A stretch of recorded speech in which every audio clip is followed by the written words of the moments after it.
దేశం మొత్తం ఒక రకంగా ఉంటే చంద్రబాబు నాయుడు గారి బడ్జెట్ ఫార్మేట్ ఒక రకంగా ఉంది. ఎక్కడా కూడా దేశ చరిత్రలోనే ఉమ్, లేదు ఈ రకమైనటువంటి విధానము. ఈరోజు రాష్ట్ర ఆదాయము అప్పులు కూడా సరిగ్గా లెక్కలు చూపలేనటువంటి స్థాయిలో ఈరోజు ప్రభుత్వం ఉందంటే ఏ రకమైనటువంటి పరిస్థితి నెలకొందో ఉమ్, స్పష్టంగా అర్థం చేసుకోవచ్చు. ప్రభుత్వం ఉమ్, వచ్చిందే సూపర్ సిక్స్ అనేటువంటి హామీల ద్వారా అని చెప్పి పదే పదే చెప్పినటువంటి ప్రభుత్వం దీపం పథకం కింద అంటే ఇప్పటికీ దాదాపుగా 6,183 కోట్ల రూపాయలని ప్రజలకు ఇవ్వకుండా మోసం చేశారు. మరి ఇది మోసం కాదా? ఆడబిడ్డ నిధికి ఏటా 32,400 కోట్ల రూపాయలు కాగా 3 బడ్జెట్లలోనూ సున్నా కేటాయింపులు. ఇది ప్రజలను మోసం చేయడం కాదా? 2 కోట్ల మందికి పైగా ఆడబిడ్డలకి వెన్నుపోటు పడవడం కాదా? బీసీ, ఎస్సీ, ఎస్టీ, మైనారిటీ వర్గాలకు దాదాపుగా 20 లక్షల మంది ఉన్నారు. ఈ రకంగా 50 సంవత్సరాల దాటిన వారికి పెన్షన్ ఇస్తాం 4,000 రూపాయలని హామీ ఇచ్చి ఇప్పటికీ ఒక్క బడ్జెట్ లో కూడా నిధులు కేటాయించలేదు. ఇది తీవ్రమైనటువంటి అన్యాయం కదా ఎస్సీ, ఎస్టీ, బీసీ, మైనారిటీ వర్గాలకు.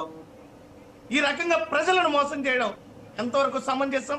ఈ 3 బడ్జెట్లలో నిరుద్యోగ వృత్తికి సున్నా నిధులు కేటాయించారు ఈ ప్రభుత్వం. ఇది నిరుద్యోగ యువతని మోసం చేసేయడం కాదా? రైతులకు చూస్తే అన్నదాత సుఖీభవ పథకం ఒక్కొక్క రైతుకి 30,000 రూపాయలు బాకీ పడింది ఈ ప్రభుత్వం. నిస్సిగ్గుగా ప్రతి ఒక్క వర్గానికి స్పష్టంగా ఇక్కడ మోసం చేసినటువంటి పరిస్థితి. ముఖ్యంగా ఉద్యోగులకు చూసుకుంటే ప్రభుత్వ ఉద్యోగులు ఈ రోజు వీళ్ళని నమ్మి అధికారాన్ని ఇస్తే గతంలో జగన్మోహన్ రెడ్డి గారి పాలనలో ప్రభుత్వ ఉద్యోగులు ఆ ఇబ్బందులు ఎదుర్కొంటున్నారు, ఈ ఇబ్బందులు ఎదుర్కొంటున్నారు. మేము అధికారంలోకి రాగానే పిఆర్సీ కమిషన్ వేస్తామన్నారు, ఐఆర్లు ఇస్తాం, పెండింగ్ లో ఉన్న ఐఆర్లు అన్ని బకాయిలు చెల్లిస్తామన్నారు, సరెండర్ లీవ్స్ ఇస్తామన్నారు.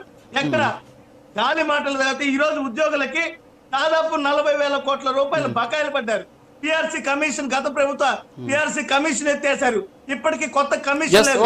ఎన్నికల ప్రచారాలప్పుడు పిఆర్సీ కమిషన్ వేస్తామని హామీ ఇచ్చారా లేదా? మరి ఇప్పుడు పిఆర్సీ కమిషన్ లేదు, నిధులు లేదు. ఏ రకంగా ప్రతి వర్గాన్ని మోసం చేశారో